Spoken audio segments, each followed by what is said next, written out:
l'emballage.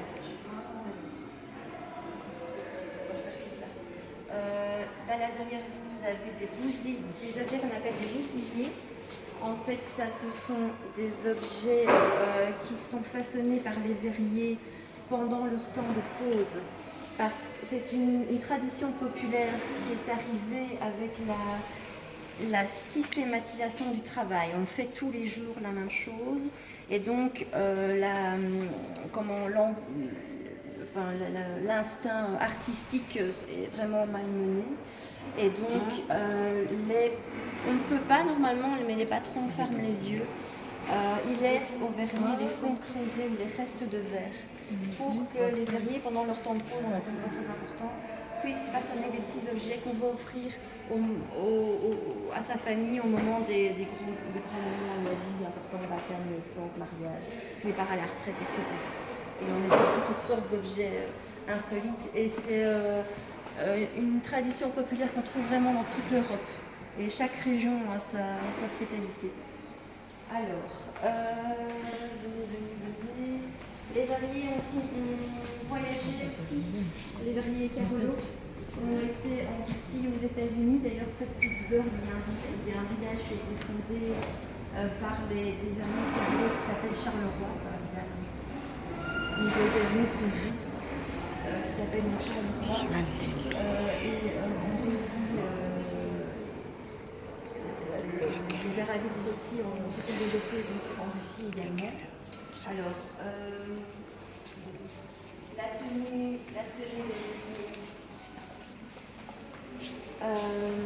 les verriers portent une chemise particulière, elle est longue devant et courte derrière, un peu courte derrière, en tissu lin coton, parce on transpire énormément, évidemment, il est chaud, devant le four. Les chemisettes sont toujours bleues comme ça c'est une chemise de gobeletterie en fait, parce qu'elle n'est pas longue devant. Donc elle est longue pour se protéger de la chaleur. Et en dessous, il porte un pantalon, mais aucun sous-vêtement. Pour la transpiration, pour être à l'aise. Et donc, comme je vous le disais, comme les porteuses de canons, en espadrille. Pourquoi pas de chaussures de sécurité en cuir, par exemple. Non, il faut que s'il y a un morceau de verre en fusion ou quoi qui vient se coincer dans la chaussure, il faut vite savoir l'enlever. Alors, ça, ce sont des sabots. On utilisait plutôt en gobeletterie, et là un beu, un drôle de petit masque en bois que l'on voit sur la production photo là. On ne voit pas, mais derrière il y a une petite tige en bois qui se mettait entre les dents pour aussi se protéger donc de la chaleur. Alors, oui, on voit bien le souffleur avec ses joues vraiment déformées, là, un peu comme les souffleurs de trompette, en fait, les joues de trompette. Voilà. Alors, les événements de 1886 et notre fameuse Union verrière qui va naître à ce moment-là, donc en 1882. Donc, j'en reviens au four à bassin qui a été une révolution technique, mais comme je vous disais, aussi une révolution sociale.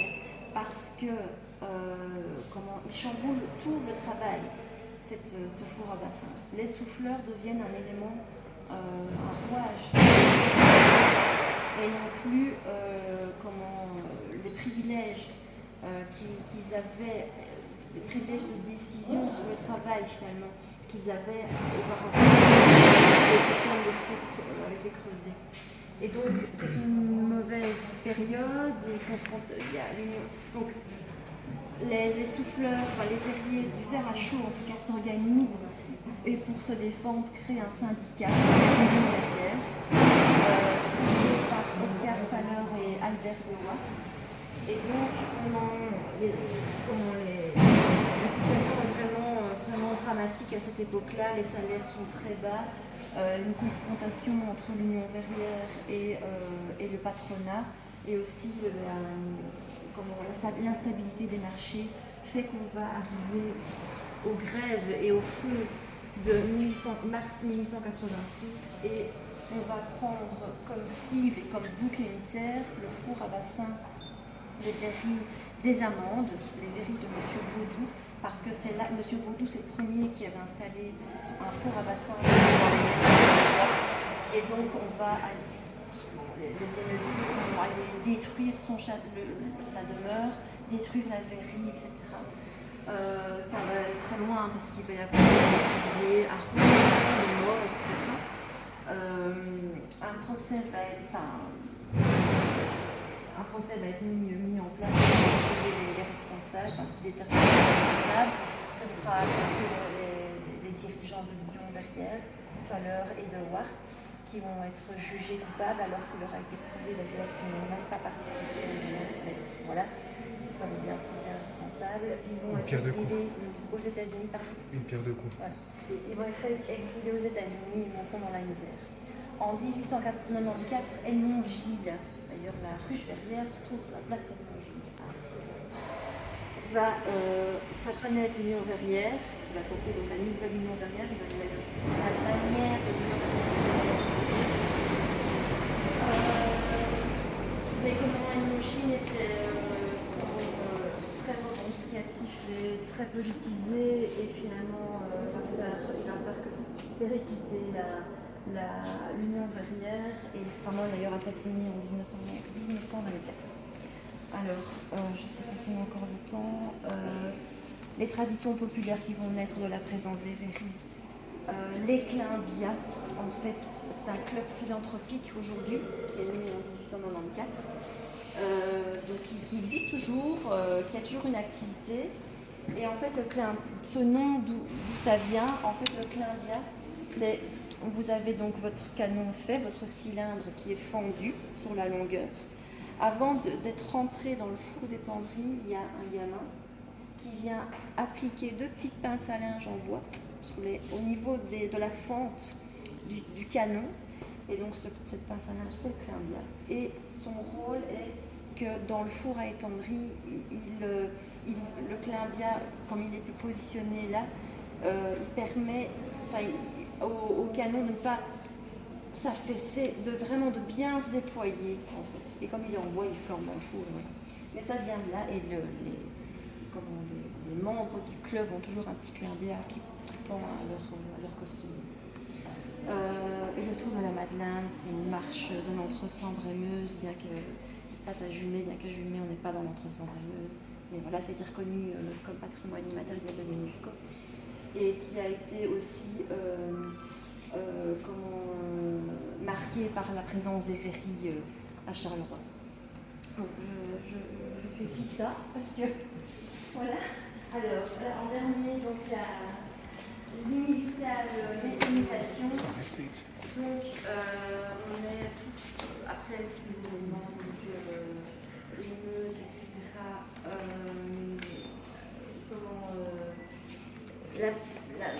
En fait, la verrie, c'est une des industries qui est restée dans la technique profondément artisanale et qui n'a quasiment pas évolué.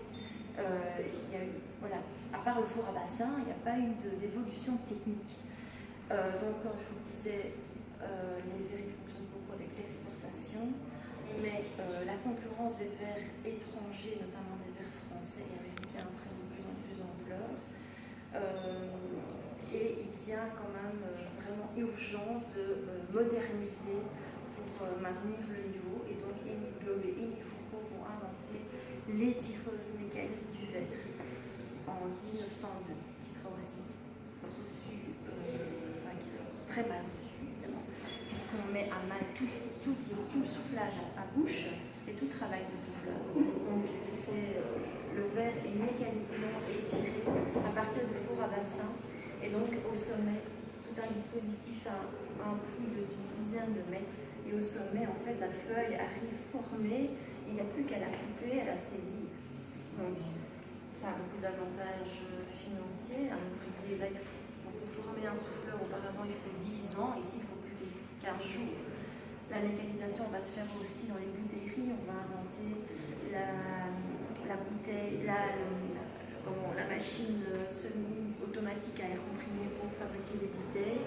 Ça va aussi permettre la diminution des personnes sur les places Et donc voilà, la première guerre mondiale va ne faire qu'un peu gêner la production de verrières à Charleroi, mais tous les verriers vont continuer à fonctionner pendant la première guerre.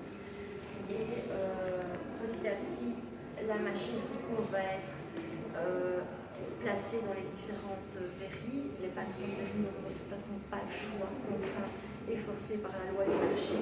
Et la crise aux États-Unis de 1929 va se répercuter en Europe et va